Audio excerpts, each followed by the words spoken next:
नमस्कार दर्शकों, आप देख रहे हैं R7 news today. Uttar Pradesh में विधानसभा चुनाव का महासंग्राम, वॉल पेंटिंग होर्डिंग से पटे विधानसभा क्षेत्र। सीसामऊ विधानसभा क्षेत्र से भारतीय जनता पार्टी के संभावित व पूर्व रनर प्रत्याशी सुरेश अवस्थी ने कहा, अब की बार साइकिल पंचर करने का पूरा मन बना चुकी है। सीसामऊ विधानसभा की जनता, समाजवादी पार्टी ने विकास की जगह कीचड़ फैलाया है, जिसमें कमल खिलाकर मानेगी जनता। पेश है विधानसभा क्षेत्र सीसामऊ में विकास की जमीनी हकीकत परखने पहुंचे R7 न्यूज टुडे के विशेष संवाददाता। उत्तर प्रदेश के अंदर विधानसभा चुनावों का आगाज हो चुका है। विधानसभा चुनाव का शंखनाद हो चुका है। पक्ष और विपक्ष द्वारा आरोप प्रत्यारोप का दौर लगातार जारी है। अब की बार 350 सीटें पार करने का दावा करने वाली भारतीय जनता पार्टी प्रदेश के अंदर सुशासन और भू माफियाओं का प्रदेश छोड़ देने का दावा करती है। हम आज बात करेंगे कानपुर के सीसामऊ विधानसभा क्षेत्र की, वहां की विकास की जमीनी हकीकत परखेंगे। सीसामऊ विधानसभा क्षेत्र में पूर्व विधायक पद के प्रत्याशी रहे, लगभग 5400 वोटों से हारे सुरेश अवस्थी जी इस बार पुनः भारतीय जनता पार्टी के संभावित प्रत्याशी हैं। हम उनसे सीसामऊ के विकास की स्थिति को बखूबी जानेंगे। ये बताइए कि सीसामऊ विधानसभा क्षेत्र में पिछले 5 वर्षों से लगाकर अब तक क्या रही विकास की स्थिति? देखिए, सबसे पहले तो मैं आपके चैनल को और आपको बधाई देता हूँ, जो आज जमीनी हकीकत जानने के लिए आप जनता के बीच में भी गए और हमारे मध्य आए। मैं आपको बधाई देता हूँ।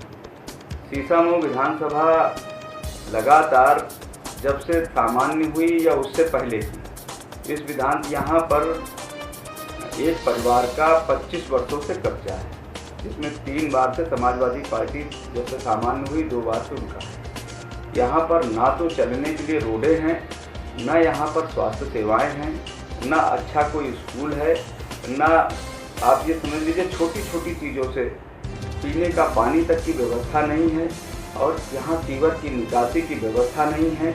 यहाँ पर आना जाना होता होगा, उसके बगल में मेन जीटी रोड के बगल में एक शौचालय है, जिस शौचालय के अंदर क्रॉसिंग बंद होने के कारण वो शौचालय इतना बदबू करता है, वहाँ पर खड़े होने उसके लिए भी लोग वो हो जाते हैं कि कैसे, क्योंकि ट्रैफिक जाम है।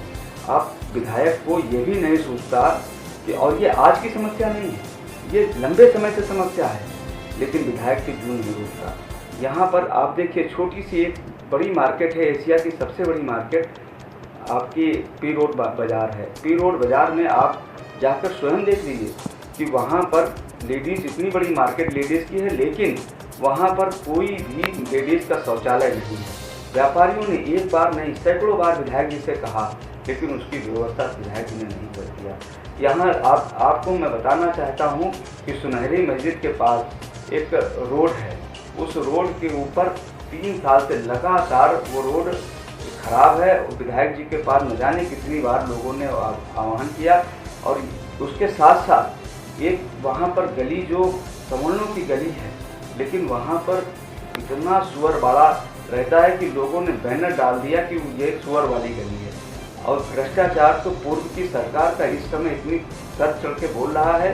पी रोड में आए दिन जिस तरीके से रोडें फटती हैं, जिसको आप स्वयं भी देख सकते हैं। अभी भी आप देखिए, हरसहाय के पास फटी थी रोड, महीनों बन रही। हम लोगों ने नगर निगम से अधिकारियों के ऊपर दबाव बनाकर उसको ठीक कराया, उसके बाद निकासी नहीं हो पाती।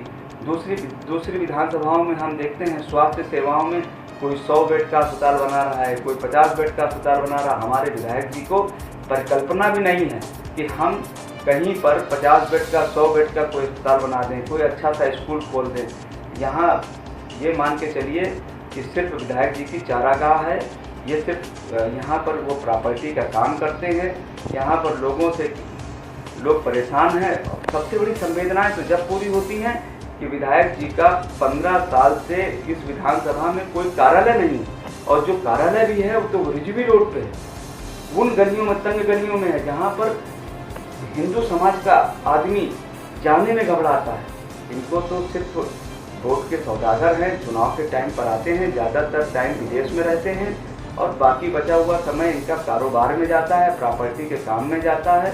विकास के नाम पर सिर्फ इनका विकास स्वयं का हुआ है, ऊंची ऊंची बिल्डिंगों का विकास हुआ है, बाकी जनता का कोई विकास नहीं। अब की बार जनता ने बिल्कुल मन बना लिया है कि हमें समाजवादी पार्टी की साइकिल को पंचर करना है। और योगी और मोदी जी के नेतृत्व में कोरोना काल में जिस तरीके से पार्टी ने काम किया है, इनकी सेवाओं ने, तो हमारी विधानसभा में एक एक आदमी अब पछतावे के कारण अब की बार वो कमल के फूल को वोट देकर, कमल को आशीर्वाद देकर, कमल के फूल को विधायक बनाकर 213 विधानसभा योगी जी के गले में माला डालने का इंतजार कर रहे हैं। ये बताइए कि आप छात्र जीवन से राजनीति में सक्रिय रहे हैं और इससे पूर्व भी आप सीतामऊ विधानसभा का चुनाव लड़ चुके हैं।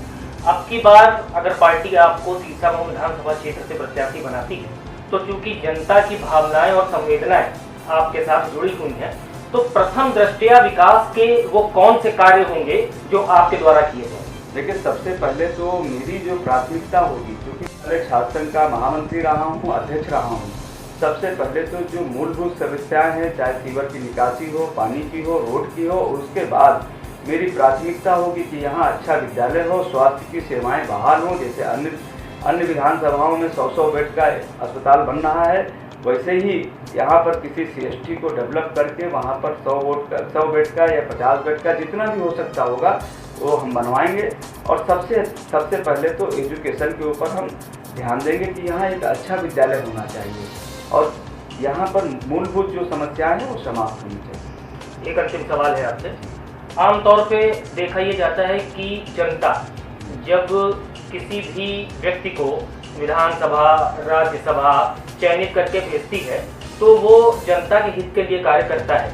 आप स्वयं के विकास के लिए कार्य करेंगे या जनता के विकास के लिए कार्य करेंगे? मेरा सार्वजनिक जीवन रहा है, मैं सन 1984 से लगातार सार्वजनिक जीवन में हूँ और मेरे जीवन के विषय में यहाँ का संभ्रांत व्यक्ति और आम जनता जानती है कि सुरेश जी समाज को दिशा देने के लिए आए। हम तो कमजोर तबके का नेता हूँ, मैं किसी पूंजीपति का नेता नहीं हूँ। आज मेरे पीछे जो आवाम है वो छोटे लोगों की आवाम है, रिक्शा वाला, ठेलिया वाला, कुंचा वाला, दलित बस्तियों का मैं नेता हूँ, इसलिए मुझे उन्हीं का विकास करना। विधानसभा चुनावों के मद्देनजर लगातार वादों का दौर जारी है।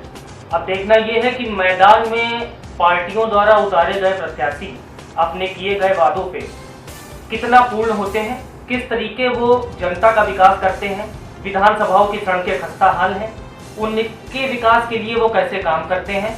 आने वाला समय इस चीज की दिशा को तय करेगा कि वाकई सीसामऊ विधानसभा में जनता द्वारा चयनित प्रत्याशी क्या सीसामऊ के हालातों को बदल पाएगा। कैमरामैन समीर राजपूत के साथ तुषार मिश्रा, R7 न्यूज कानपुर।